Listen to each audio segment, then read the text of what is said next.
Welcome to this week's Twin Peaks Unwrapped podcast. Did I get the title right? You got it right. I got Unwrapped. it right. Unwrapped. With Bryon and Ben? Yes. Ben and Bryon. I'm Ben. And I'm Bryon. There you go. So this week, our main focus is on episode 2. If you're following along at home, episode 2, which is the big funeral episode. No. No, that's episode 3. Yes. All right. This is not. This is the big the dream episode. Right. I can't believe I screwed that up. This is the big Red Room episode. I think that defines the show almost. I agree totally, and I would say when we get to it, I feel like David Lynch to some degree feels the same way, that this really establishes the show. I mean, yes, I 100% believe that this episode for me got me continuing watching. Like, I watched the first couple episodes and I'm like, it's a little cheesy acting. I don't really know what's going on. Everybody talks about how great this is. Did I do the wrong thing? What am I doing? And then this episode happens, and I fall in love with the show because of this episode. And this show is this episode was written by Mark Frost and David Lynch. It was directed by David Lynch, which you can tell. Yeah, you can tell. I mean, like, you watch the opening, and it's like you feel like it's 5 minutes of them sitting, the Horne sitting at the table. It's like, I mean, I love that style. I love that he's willing to take that pace, but some people, it might drive them crazy. It's like they're just sitting there eating food. Yeah. That's his style. And when you watch this episode, that's the first thing I noticed was they're sitting at the table for an awfully long time. And so this aired on April 19th, 1990. The ratings was 13.1, and it's in the 28th spot for the week. So again, it's going down. Yes. See, as the mystery grows, right, the ratings go down. I do, and I question, like, when some people, they get to the end of this episode, and I think you and I are like, wow, this is amazing. I've never seen anything like this on TV. Some people are like, I'm never going to watch this show again. Exactly. It's like, it's gone too far. Like, I can't handle this. I think you had two types of people watching the show at this point. You had people who were unsure of it, and then you have people that were really becoming invested in it. And then the ending to this episode was either going to turn you off totally or be like, I'm 100% in. Yeah. And for me, watching it now, it made me feel like, okay, I'm investing into something worthwhile. I'm 100% in. And my tastes haven't changed. I think if I was watching this when I was younger, I probably would have been, oh my God, this is so cool. Yeah. Like, I would have been a teenager like, oh my God, I have a special show that's talking to my weirdness, and I'm going to continue watching this. Because I always gravitated to weird, under-the-radar kind of shows. Right. So. Shows that probably don't fit the norm. Like, you don't like, it's like, or like connect the dots or fill in the Yeah, I mean, like, it's something, it's very odd, and you don't know what you're going to get every week. Yep. So in this episode, we meet Jerry Horne, and that is Ben Horne's brother. And which took me forever to figure out. Now, I can ask you a question, though. We meet Jerry Horne, his brother, and then I just learned, because I'm slow and I didn't realize this, Laura Palmer's dad is business partners with them? Yes. So Leland Palmer, Laura's dad, is a lawyer, and he's the lawyer for Ben Horne. Okay. I just learned this, and I'm a little bit ahead of the show. There's so much going on in this show. And I just figured that out, and I'm like, oh, are they brothers? Wait a minute, They work together? So he's the lawyer. In the pilot, there was that whole meeting with the foreign investment, and Leah is there as the lawyer to kind of handle paperwork and things like that. I forgot all about that because there's so much going on. Yeah, right? There's so many characters, but so like, and I don't get invested into these characters until later. But the fact they're eating loaves of bread in the beginning of this butter episode, in it too. They're just eating loaves of bread, and I was just like, "This is so weird." I should know what this is called, but it's like a sandwich. It's got butter or just something. Butter. It's just butter and bread. Yeah. So when Mark Frost and David Lynch were creating Jerry, one of the things they were thinking about were the Kennedys. So the whole idea of Ben and Jerry are kind of like Ben and Jerry ice cream. Did yes. they name it after Ben and Jerry ice cream? They did. No way. And did they really? In another episode, they'll be eating ice cream and stuff, and we'll have to we get to that episode, we'll have to talk more about that. But right. I think they were named after the ice cream. Ben and Jerry. Is it the cartoon? No, wait, what am I thinking of? You're thinking of Tom and Jerry. Tom and Jerry, okay. Right. Ben and Jerry, that's what they were thinking about, the ice cream. And so they're kind of modeled off the Kennedys to some Rob and, what is it, Bobby and Jack Kennedy and stuff like that. And another thing when they were thinking of Jerry is that they wanted him to always love food. So whenever you see him in the show, he's always got food. He's always talking. In one episode, he's like, what is it? He's got some kind of pig, some roasted pig. Yes. Yeah. So there's future stuff about that. What else where do we want to go next with this and stuff? Well, I'll see what I have in my own notebook because my next thing I really was interested in was the rock throwing, but I don't know if that's skipping ahead too much. That's skipping ahead just a little bit. Yeah. Well, in my notes, I wrote dream log lady, and I think in the beginning of the episode, the log lady talks about a dream. Okay, tell me about that because I don't. I mean, I haven't watched that. No, because that's just for a dream. I think because I noticed the log lady talks about. So this is the intro before the. Yeah, on the Blu-ray or DVD, I'm assuming you can watch the log lady intros, the preview of last episode, and then it goes into the show. And to give you some sense, back in 1990 when I was watching this, there was no log lady intros. When Bravo got the rights to air Twin Peaks, I don't know what year it is right now, but when they got that, David Lynch decided to do intros, and he worked with the actors who did the log lady, and he did. So these were filmed after? Yeah, years after. Oh my god! Years after. Let's say it's 93. Let's say it's 93. I want to guess it's around 93. So that's 2 years after the series had ended that they did this for Bravo and stuff. So that's cool. The log lady, she talks about a dream, and that kind of leads into the whole dream thing at the end of the episode, which we'll get to. But I also kind of try to pay attention to what she's saying because it does give you some warped kind of thing of what's abstract of what's happening. And it's all because the log. I'm assuming the log's telling her these things. Because she's this weird character that will... she actually has a bigger role later on. But it's just like... you're almost thinking to yourself, is this story that we're watching just the log telling her the story? Is the log... I've heard that theory before. Or here, how about this? How about the log lady? It's sort of like the wood... has the history of the town. They know everything because the trees are everywhere. And the log is just telling her the story, and she's just telling the world. And this is the story. Is that the theory people think of sometimes? I think that's more than. I think you create a whole new theory. Because wouldn't that be cool? I mean, the woods play a big part in this. Yeah. And why not? I mean, but at some point we'll have to talk. There's other theories about what if there's a spirit in the log and stuff. There has to be. Or termites are talking to her. The termites talk.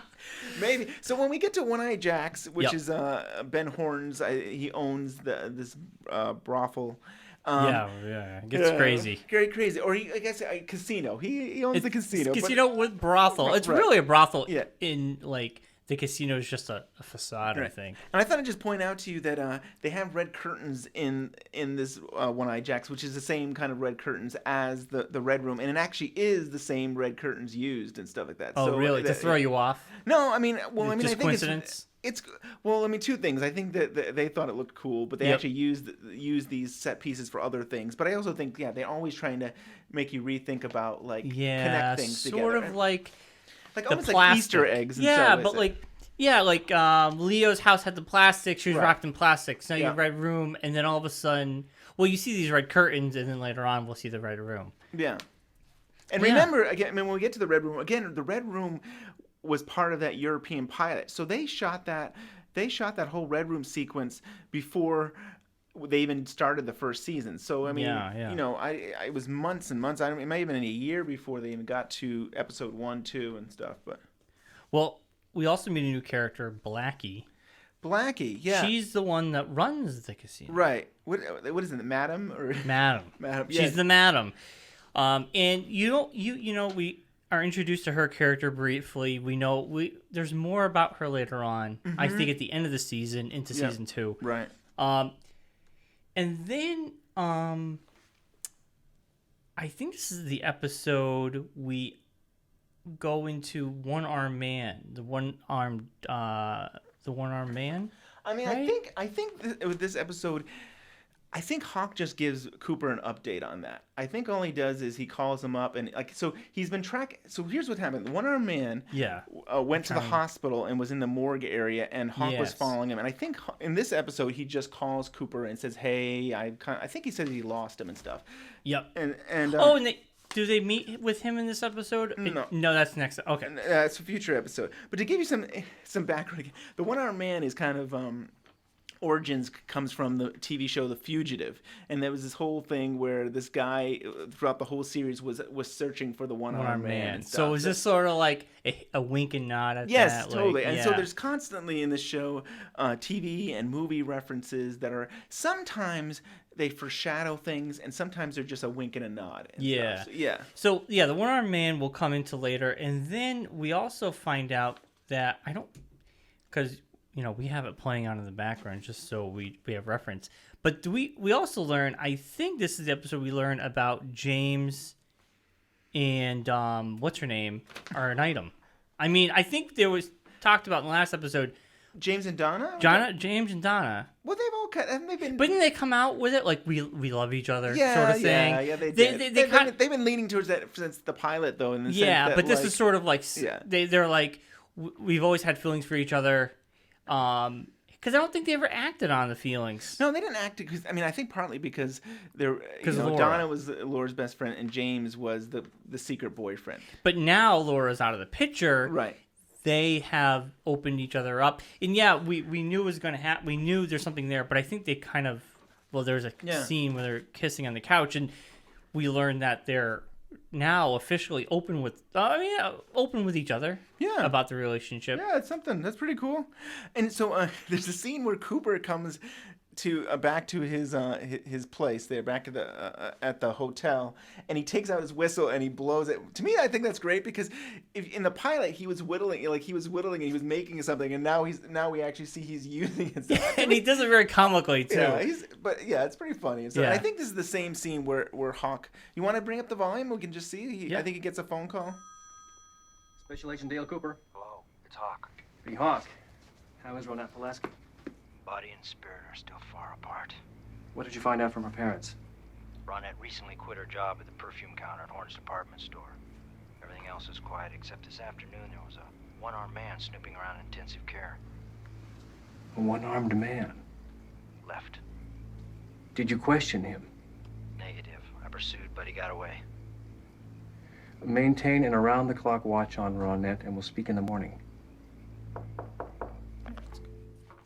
So there he is. There's Hawk. There's Hawk saying that, and that's all the status we get right now. I mean, so it's going to be trickled in. It's like we're going to constantly try and find that one arm, which we do eventually. We do, and I mean, we're kind of jumping ahead, but he will dream about the one arm man too. And so the one arm man is in the European version, and it'll be in his dream coming up. But and Bob, one arm man, and Bob. Right. Yep. So there's a lot of different connections going on.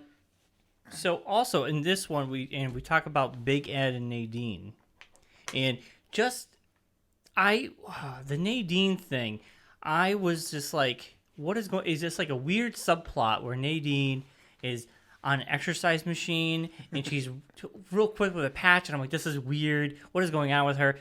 But this episode, she is looking for she's looking for curtain runners. I realized that's her whole thing.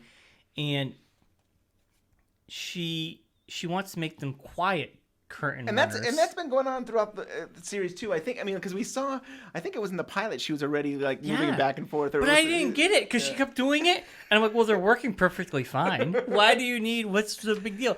And you finally realize she wanted to have an idea. I don't think it matters if we skip it on her subplot. She wants to make lots of money. She would think that that's going to solve all her problems. Yeah, that was it. And she becomes very depressed about it. But I think Big Ed has oil on him, and it leaks onto the runners, and then all of a sudden she's like, "Oh, the oil, that's the thing," Yeah, so it's interesting.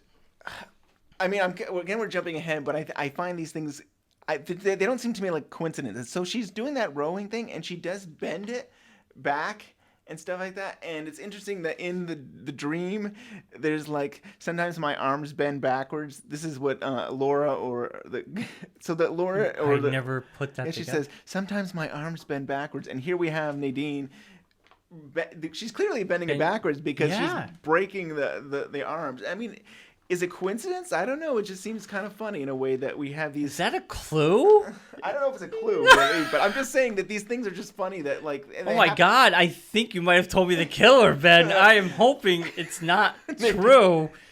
But if you did, that would have been like the weirdest like clue of all time. Yeah, I never knew she said that. So in the dream sequence, Laura says sometimes I think I know her, but my arms bend back, and it's just funny that Nadine's. But I'm not saying it has anything to do with anything. With Big Ed, I mean Big Ed.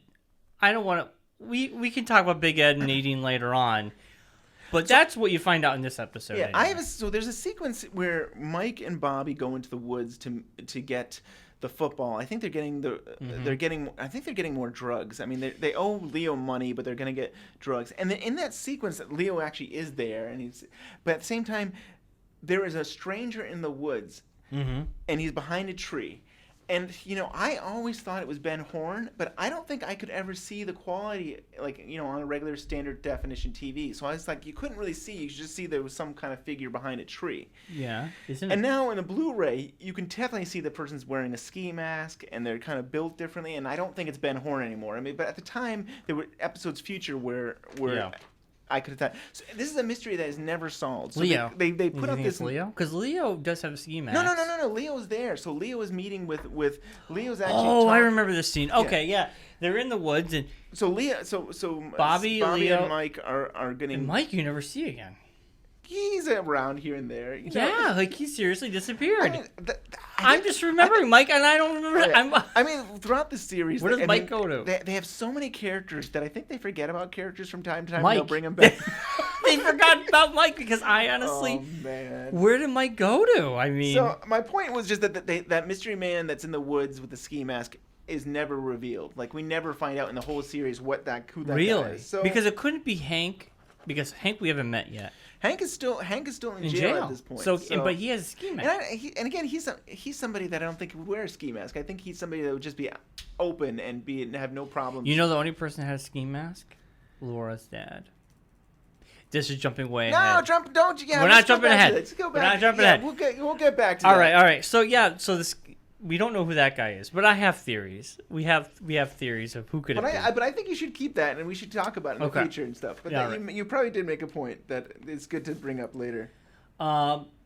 So we got Nadine. Leo Johnson broke bottle. Why do I have that written down? So that's when we get to the whole rock bottle presentation by Cooper. Got you. Yes. So Cooper, I mean, you probably can explain it better than I could.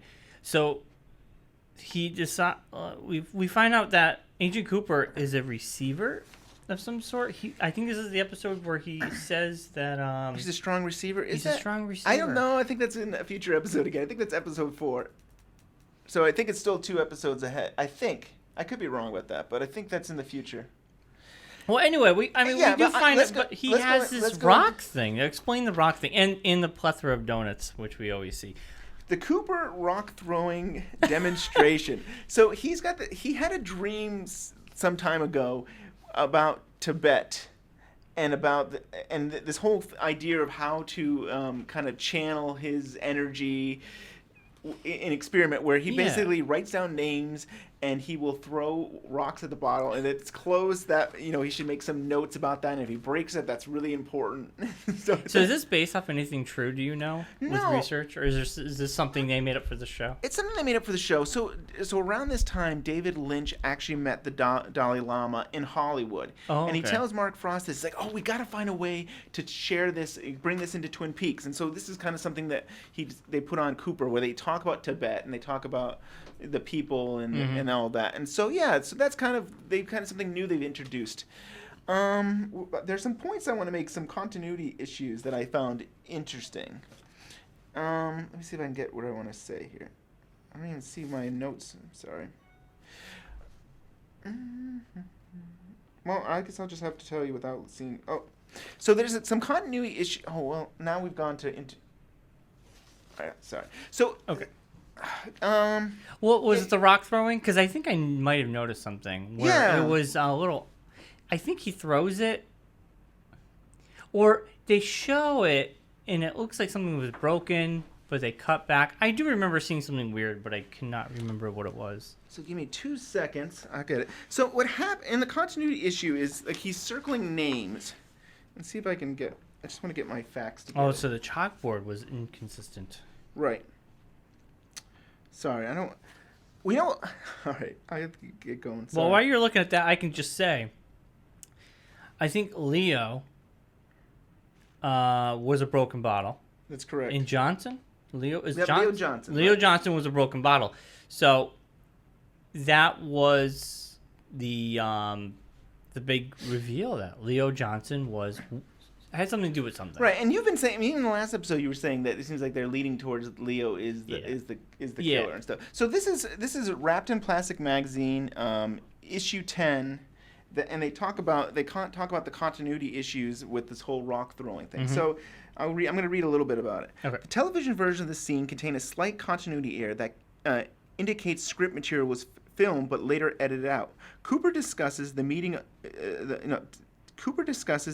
the J referred to in Laura's diary, which I think we've talked about before. After talking about the Tibet, Cooper turns the blackboard over and he has 3 letters written on it, J, R, and T. He says, "You recall that on the day after her death, Laura Palmer wrote in her diary about the following entry, nervous about meeting Jay tonight. We cut to the scene of Truman and Hawk, then back to Cooper. Today we're going to concentrate on J. He circled the letter J on the board, but the R and the T are already circled." So he's flipping it back and forth. So at one point, nothing's circled, and all of a sudden, the R and T are circled.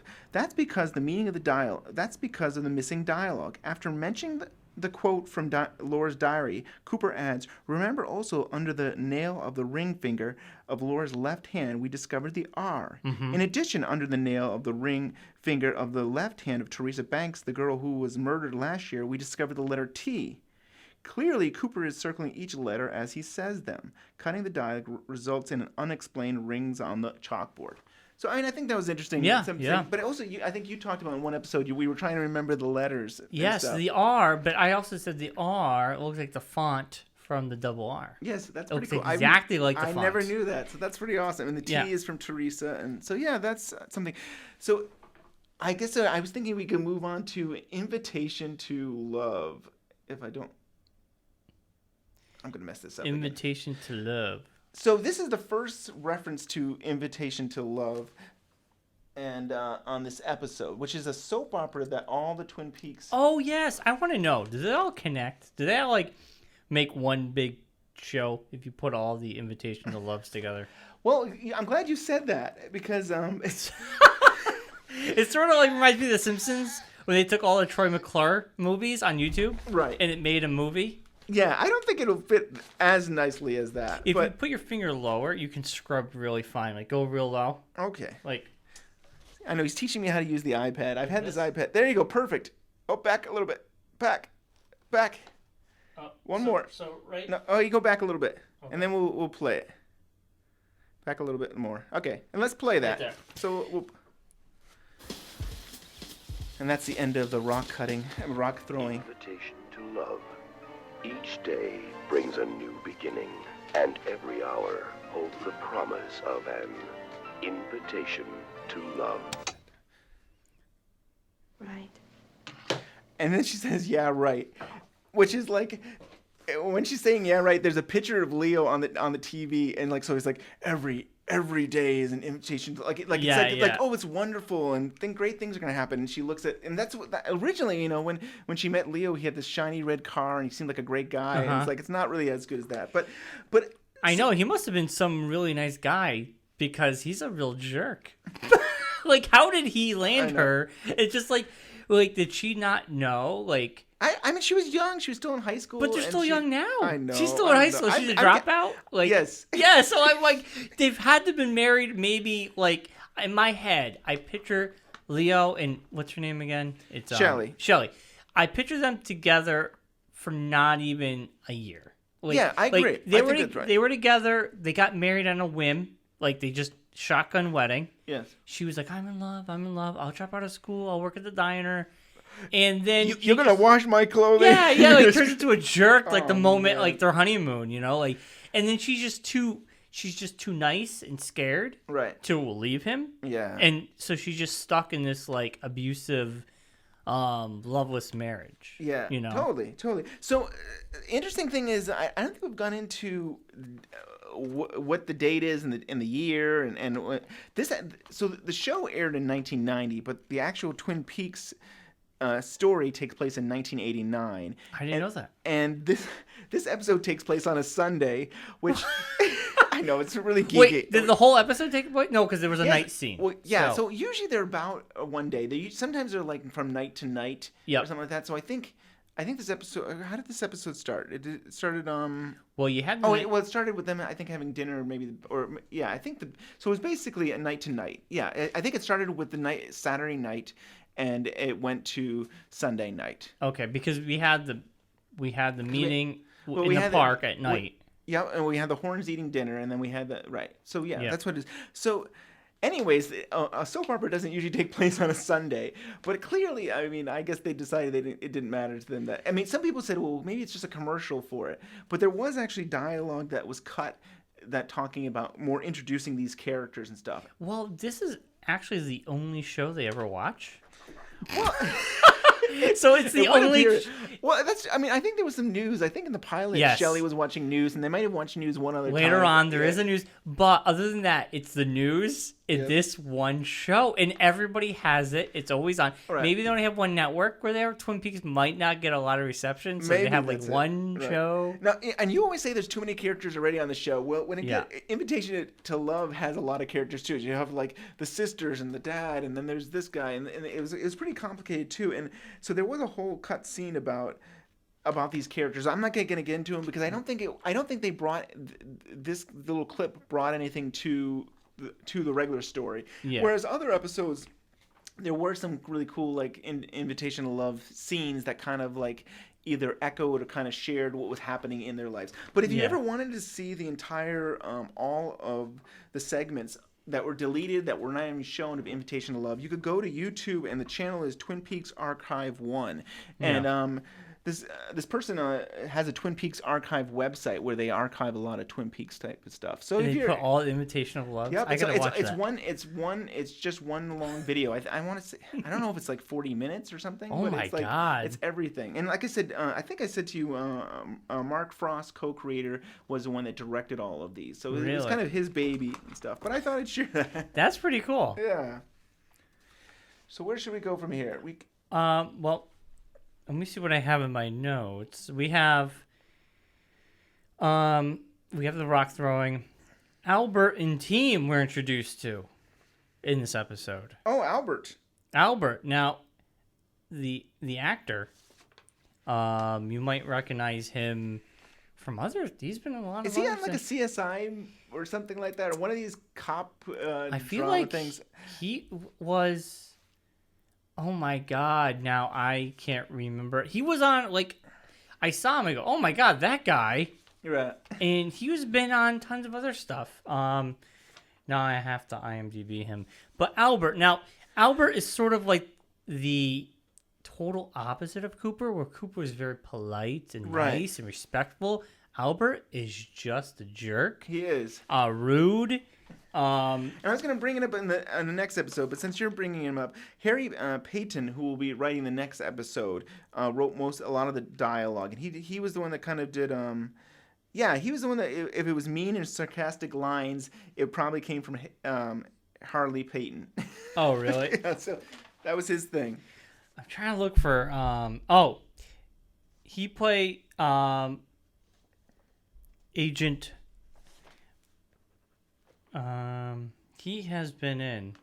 I'm gonna butcher his. Miguel. Yep. Farrell or something Pretty like close. that. Ferry. I think so. Yeah, Miguel. He was in.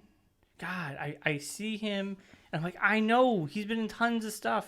But I mean, I enjoy his character Albert because he Yeah. comes in there and he has no problems, kind of like saying you guys are all a big joke and stuff. And it's like you kind of need that sometimes. It's almost like in a way you can laugh at that. Like you can laugh at other things in Twin Peaks, but to have another character and say like you guys are all a joke, you kind of let's not take ourselves too serious. Later on, he does come back, and there's a scene where he is just laughing at the ridiculousness while everybody else is very serious. Yeah.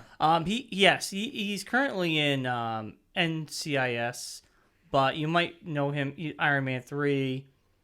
I'm trying to look to see what Psych, Lie to Me, a lot of TV, and CSI. He was Law and Order, Medium. Pretty cool. You see him and you go, "Oh, that's that guy." I know Right. who that is. So now we're at the diner, the WR, and Audrey and Donna are hanging out, and she's talking about. I mean, she's definitely infatuated with Cooper. She like really likes him. She's saying, "Oh, Cooper drinks black coffee," and Yes. Yes. And so one of the things that happens in this is that this was not part of the script. David Lynch wanted Sherilyn Fenn, who plays Audrey, to dance. He said, I've got some great music. I just want you to do something and stuff. And so this is kind of her ad-libbing the whole dance thing. And In the music in this show is weird. It's out of weird in the sense it's out of time. Like it is. It's crazy stuff. I mean, I don't know what. Yeah, I mean, it's just jazz music, right. and she's just slow dancing in the diner for no apparent reason. Also, she's a troublemaker. She is. But later on, we have Laura's dad sings weird music. Everybody has the music is just out of place. Like you're like, this takes place in the 50s almost. Like the music has a different, but it's kind of cool. It's a very ambiguous. So here's Albert. Tell Agent Cooper that Albert and his team are here. You can see Lucy's reading about Tibet. Albert. Are we gonna have to stand here all afternoon? No. Albert Rosenfield. Rosenfield. Sheriff, this is Lucy. Is Agent Cooper with you? Yes, he is. Are Albert and his team here, Lucy? Yes, he is. They are. We're on our way. That's pretty good. That's pretty good. And there's a funny thing after that where Cooper says to Harry that he's not the nicest guy and stuff. Yep, It's yep. Well, nobody's perfect. And then Cooper squeezes Harry's note. Wah, wah. Yeah. I remember that. It's clearly their friendship is growing. Yes, they become they become best buds almost. Yeah. They become a partner. Right. They're friends and they're a team now. And Albert just comes in and he doesn't want none of the shenanigans. He just wants to cut to the BS and right. Which I bet he in the pilot Cooper says don't give this to Sam, give this to Albert because he knows his stuff. So he's probably really good at his job, but he doesn't even know how to he doesn't know how to be social really. Yes. He doesn't want to have friends. He just wants to get the job done. Right. So you get to meet more characters. Now I think we're getting close to the dream. Yeah, we are getting pretty close. Is there anything else before the dream we need to cover? I don't think there's needed. I don't think so. So the dream, when the dream finally does happen. Well, we can talk briefly. That's Oh, good. wait. Is this... Now, here's the other moment of music, right? Is this the part where... Here we go.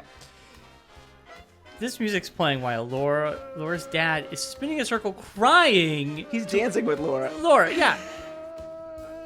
Yeah, a framed picture of Laura from a homecoming queen And there. it's just bizarre because it's such happy music. Yeah. And he does this a lot. This is not the first time you'll see him lose his cool. I think this is the first time that we've seen it, but you're right. It becomes a pattern with him that he's just losing it. And now he's smashed. he's smashed the picture. And I think Ray Wise, who's the actor, I think he said he actually did cut himself a little bit and stuff. Oh, really? Yeah. Usually today they have fake glass, but I think he did say that he'd cut himself a little bit. Oh, wow. Yeah, you usually have sugar glass. Yeah. But Yeah, he does. He just you just kind of watch his downward spiral of losing his daughter, but the music, it just throws you off. It's like this is uncomfortable. You feel almost uncomfortable watching it. Yeah. But later on, he does do this again. Oh yeah, we'll definitely see a pattern. But it's interesting to see how both parents deal with grief. I mean, you have Sarah Palmer, who seems like she's always on drugs. I mean, she's always medicated, and she's kind of. You were saying in one episode previously how you always see her in her bathrobe, and you do in that scene. She's in her bathrobe, right? Like she's just at home, really sad. And the dad obviously hasn't gone back to work. Or maybe I don't think he's gone back to work. And he's always in a suit though, like maybe he wants to. Right. And then he's always just crying and dancing to music. Pretty much. So I think we're at the point now where Cooper's gonna go to bed here, and we see the dream sequence. We should play some of the backwards talking. Yeah, totally. I think so. Yeah. So the dream. This is where the show turned that left corner for me, and I was just like, oh wow, this is cool. Like, I really liked it. And so we see Cooper as an old man sitting down, and this was a shaking little man. Yeah, there's the midget and there's a pole, and he's in a red room. And then we see Sarah going down the stairs, and Laura. And we see flashes, all kinds of different flashes of Laura dead. And can I bring it up for a second? Yeah.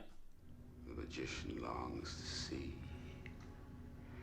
one chance out between two worlds. I can bring it down. Now so he has a poem about one chance out between two worlds, and in different writings, sometimes it's been chant, CHANTS, like you're chanting, and sometimes it's been chance, like let's take a chance, and so it's been interpreted different ways. And really, I think the actor who did the poem says that David wanted it to be chant, CHANTS, like you're chanting. But it's been done both ways, and it's different interpretations, like one chance out between two worlds, Fire Walk With Me. But it's an interesting thing that we should revisit at some point. And that's One Arm Mike that we heard. And he's the guy they referenced being at the hospital. He looks the same, Yeah. He looks the same. Well, they talk about the one-armed man being at the hospital. Right. And then we see Bob. And Bob is the guy that we talked about the last episode who just happened to be in the mirror shot. Right? Yeah. And I think that's the only thing that we've I'm trying to remember if they mentioned anything else about Bob. I don't think so. The mom has the visions, yeah. And we see Bob behind the bed. Right. But we don't know why he's behind that bed. Right. It's weird. But he says in this dream, he says, I'm going to kill again. So he's obviously some sort of killer or psychopath. Yeah. So all this, Cooper's having all these dreams. Now, do you consider them dreams or visions? Because in this show, it's very hard. I feel like everything is a vision. Right. Nothing's really. Gosh, it's a tough one. I mean, I was even thinking about that today. I don't know what you really technically. I mean, I think when this whole series is over, we should revisit that and say, what is this? Is this a vision or a dream? Right. Yeah, because. Yeah. So we get to see Laura Palmer for the first time acting. Like, we don't see a dead body. We actually see a real Laura. And Cooper looks old. Like, this takes. Well, here's some of the backwards dialogue. That he's actually speaking backwards, and I thought it was just backwards. So yeah, let's stop it for a second. Yeah. So the actor who plays the little man, his name is Michael Anderson, and actually David Lynch met him in 1978. I think he was doing movie work, but I think David Lynch wanted him for a movie that both Mark Frost and him were working on and stuff. That was possibly, but he first met him there then. And Michael Anderson, as a little kid, he had taught himself how to speak backwards. So this is something weird. That like he's known to do for a long time. And for this dream sequence, what really happens is he speaks backwards, and then they play it forward and stuff like that. So that's why you can hear. That's why you can kind of hear what they're saying. Is so he speaks backwards, and then they play it forward. I know. So it throws you for a loop because you're almost like, wait, what are they doing? I kind of understand what he's saying. Right. Yeah. And so Michael Anderson also like.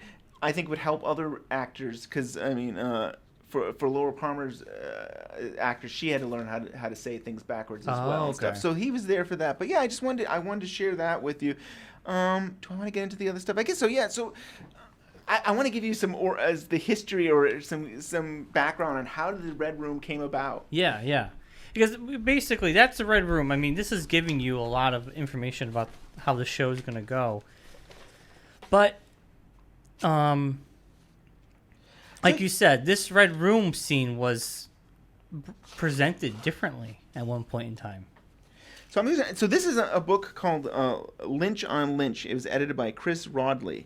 And in there, so the whole book it's like interviews with Lynch, but it's basically Lynch telling the whole book is basically Lynch talking. You know, like you have some interview, but I mean, to me, that's great. You can't be a better book than having the actual person tell you his story. Yeah, so this is Lynch, and Lynch says we were editing the alternative ending for the foreign version over at some editing room at CFI laboratory in LA, working with alternate ending footage that we had shot up in Seattle. It wasn't completely coming together in a satisfactory way.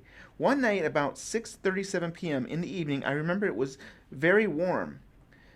Dwayne Dunham, that was the editor, and his assistant Brian Burden and I were leaving for the day. We were out in the parking lot, and I was leaning against a car. The front of me was leaning against the very warm car. My hands were on the roof, and the metal was very hot. The Red Room scene leapt into my mind. Little Mike was there, and he was speaking backwards. I told Dwayne that I had an idea that I thought he would like very much. So I think, just because of that heat, he was thinking red, and it's funny that David Lynch is an artist, so he's very much like thinks abstract and thinks things. But just that the heat of the car, I wanted to say it was a red car, but he doesn't say it's a red car. But just the heat of the car makes him start thinking of this other world, this red, and so to have Michael Anderson there, like Michael Anderson's just hanging out with him in the parking lot, and he's just talking back for the heck of it and stuff. And it's like, so David Lynch is like, it's hot. I have little Mike in the scene with me, and he's gonna talk backwards, and it's just it's a crazy thing. And David Lynch's first movie, Eraserhead, he also had thought about doing a scene where people spoke backwards. So I think David Lynch has been interested in this idea for a long time, and just looking for a place to implement the talking backwards. Yeah. There was one other thing some other things I want to share here too. That I wanted to give you a little more background about that whole how the whole European ending happened about. So so ABC wasn't willing to give Mark Frost and David Lynch all the money. They basically said to finish this pilot, you're going to have to get it from somewhere else, and that's where they had to go with Warner, and that's how that came about. But so the thing I thought was really interesting is that David Lynch kept on telling David Lynch, we need to have an ending to the pilot for the foreign things, and David Lynch kept on blowing him off, and then finally he realized, oh no, I really need to come up with an ending. And how do you come up with an ending of a murder mystery when you still have a whole series that you're hoping to do? Yeah. So he says here, I always thought I was going to say, forget it. Most people may just tag on something. But where's that at? If you're going, I'm sorry. If it's going out, people may, they might just tag on something. But where's that? If it's going, I'm sorry, I cannot read for some reason. Excuse me. I could just say what it is. Yeah. But if it's with my name on it, it's got to be something, So what he was really trying to say is that he wasn't going to just throw something together. He felt like my name is on this. I'm an artist. I'm a film director. People are going to see this. I need to have a real ending. So he shoots all this stuff in the hospital. We have the killer Bob, and we have this man that's doing a poem about Fire Walk with Me. Yeah. And then he says, that's not good enough. I still want more. And then this is where he all of a sudden thinks about the Red Room and stuff. And I think that's really something to see the evolution of how we get. And the Red Room, as we were just talking about, all of a sudden becomes basically the rest of the season. I mean, the rest of the first season really kind of uses the dream. Yeah, as the premise, but also I feel like, so on the Blu-ray, you can watch the pilot with the Red Room stuff and everything tacked on. Yes. And so I'd watch that section after episode 3, but I feel like you watch it and it doesn't give you who the killer is. No. I mean, so if say nothing happened, say the first episode happened and that was it, and then you watched You're talking about the pilot or the pilot, Yeah. and you watched it with the Red Room stuff, it doesn't give you an ending though. I mean, it gives you something to latch onto. Well, but the you European version is like was like, oh, we found the killer in the basement, and then we shot him, and he's dead, and that's true. And so we've won, we've beat him and stuff, and it's really, I mean, we don't get a sense of like, well, why did you do this, and like you don't really have a really, to me, it's not a satisfying ending and stuff like that. But then when all of a sudden the Red Room, it's like in the European pilot, yeah, you find out Bob and Armless Mike, and they were the killers, or Bob seemed to have armless Mike. No, Bob's armless. Mike's one-armed man. You know? One-armed man. He seems to be like in this pilot. This is like just in this section. They're in that boiler room and everything, and it's like kind of satanic, maybe. Right, because you got these candles. I don't know if they're 12 candles, but there's a bunch of candles. I felt like Bob was the crazy one, and One-Armed Mike was not so crazy. Like maybe he was trying to keep him under control. Like he was gonna kill again. Like almost like I can't control him. But he's out of it. You know, he's crazy. Here's a spin on this too. So Mike shoots Bob and seems like he kills him. But as he shoots Bob is falling over, but Mike is falling over as well. It's almost like they're somehow connected and stuff. Like I almost thought they were brothers. Yeah, I don't know. I mean, because it's not really it's not canon for the Twin Peaks, but it's interesting that they're somehow they are connected in some way. And also, like you mentioned that now, like they kill one, maybe the other one didn't exist. Maybe it was One-Armed Mike, but Bob could have been.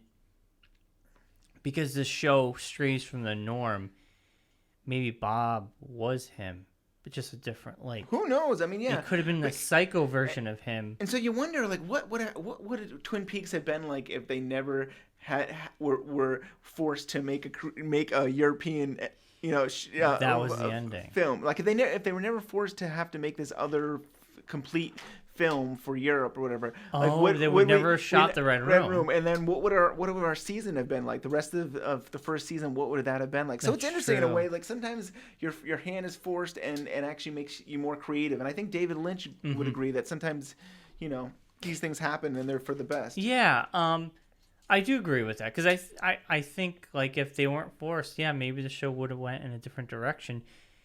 And I think the Red Room probably would have happened. I think David Lynch probably would have had the same idea. Maybe. You never know. Yeah. It's something else. But, like, so the Red Room in the pilot, it says 25 years later. Yeah, so in the European version, there's two differences. There's only two differences. I think if we had two monitors and we played them both at the same time, I think there'd be two differences. The 25 years later, and also the little man actually holds hands with Laura for a moment. Like their hands are holding each other. And that's I think the only difference. But did you want to say more about the 25 years later?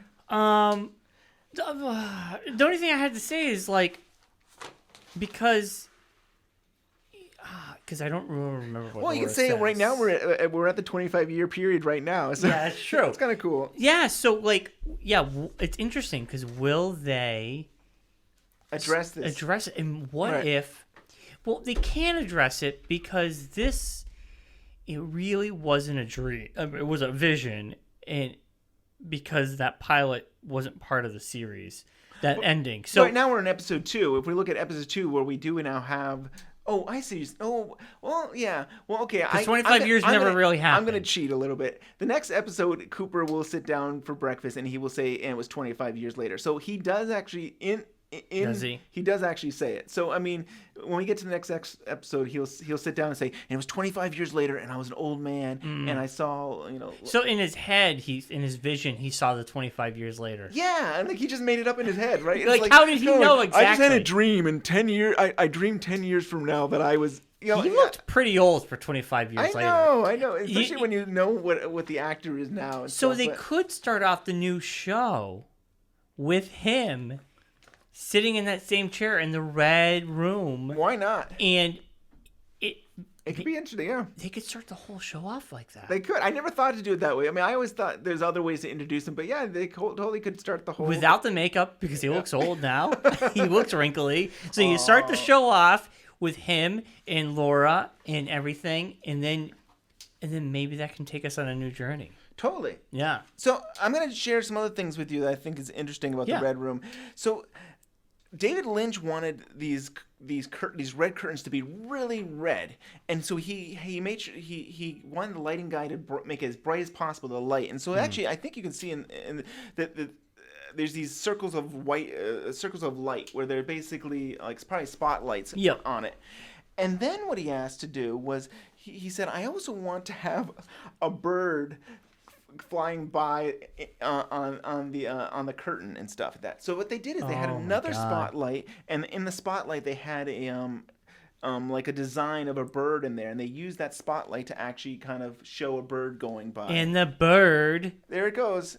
That's it right there. So it is a slow moving bird. Yeah. In the bird, now because I'm a little bit ahead and I'm putting this all together, the bird becomes a major character. The bird does become a major focal point. Birds of the show. are definitely. I mean, right now we have the opening. I think the opening starts with we have a bird. When birds definitely play a big part. I mean, but there's a pet bird. Yes. So we come. There'll be. Yeah. So birds play a part. Yep. But I think where you've been watching, it's even more important that the birds. But that makes sense now. Now it's cool to kind of go back. But here's and the watch funny this thing: is again. like David Lynch didn't know what he was doing back then. He didn't say I know exactly what I want to do for the first season. He was kind of like, I just have this idea that I want to do about the Red Room. And he's talking about like, sometimes my arms bend backwards and all this stuff that like isn't really there yet. And it happens. And it happens. And I think, I was going to talk more about it in the next episode, but it's really Mark Frost taking Lynch's ideas and running with it and kind of... Okay. You're dealing with the abstract and then somebody who can be very constructive and very can figure those things out. So I think it's really fascinating stuff.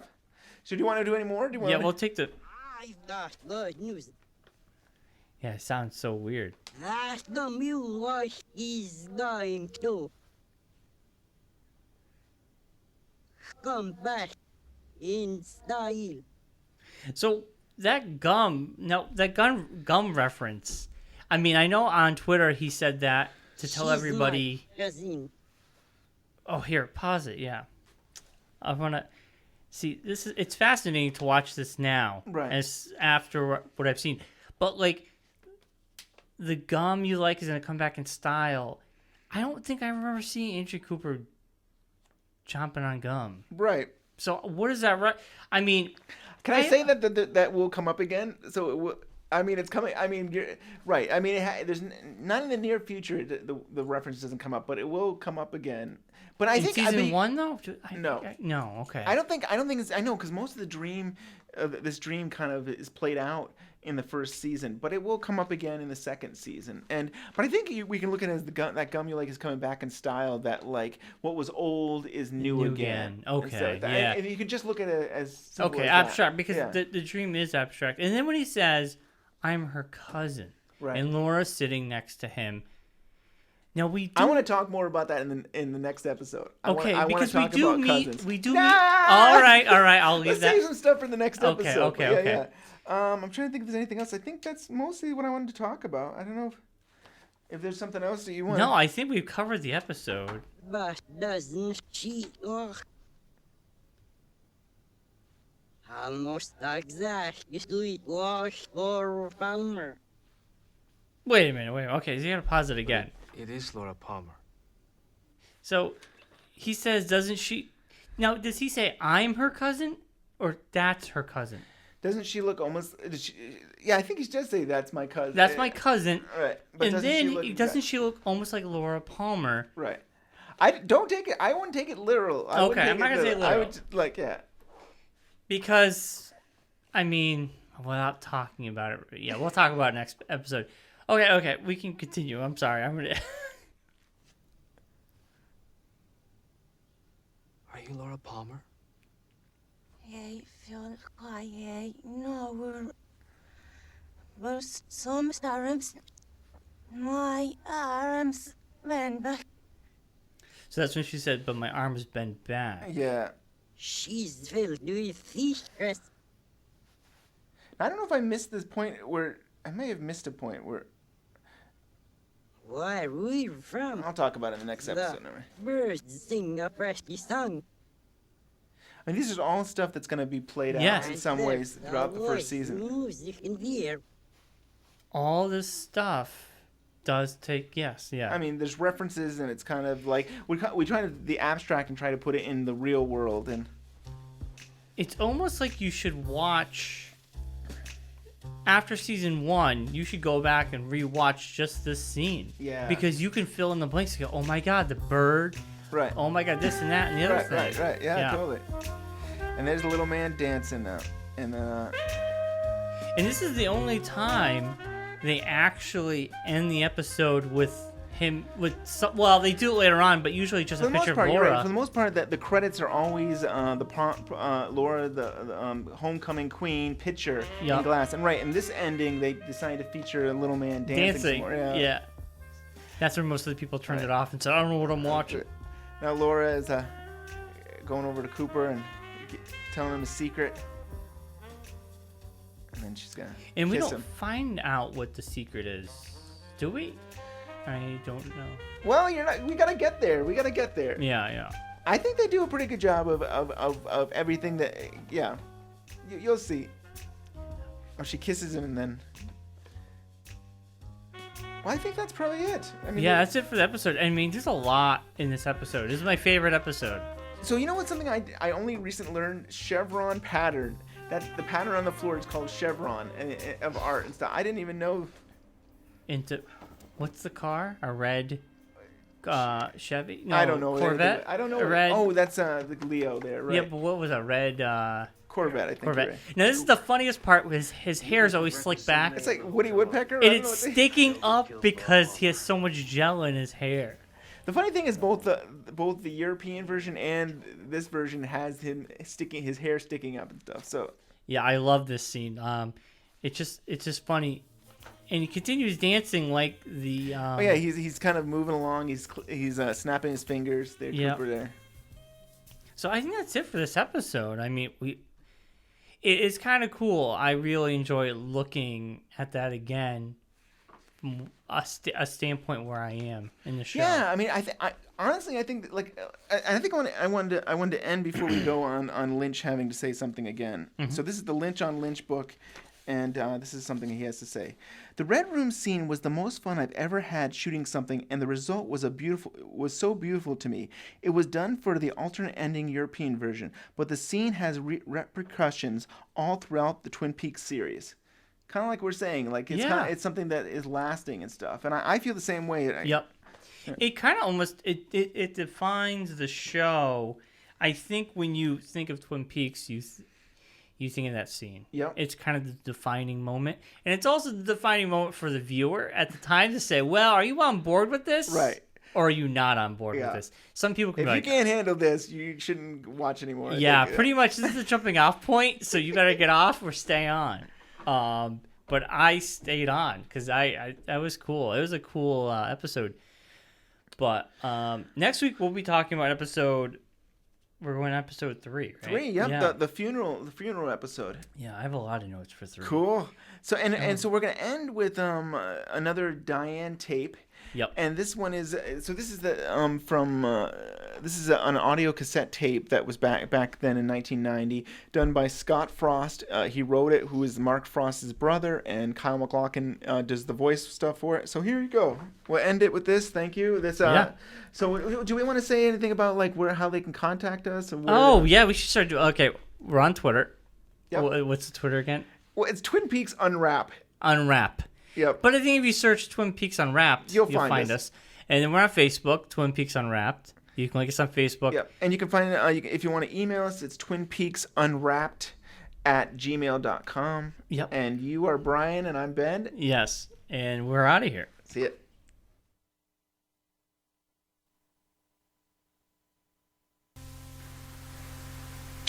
Diane, 11:30 p.m. Great Northern Hotel, room 315. events converge. The theory of concentric thinking. There may, in fact, be no such thing as coincidence. While generally a man missing a limb is not in and of itself strange for a hospital, Deputy Hawk reports seeing a one-armed man outside of intensive care. A note, 5x7 envelope, cream-colored, and scented with an expensively priced perfume, was slipped underneath my door. It said, Jack with one eye. Now to sleep, perchance to dream.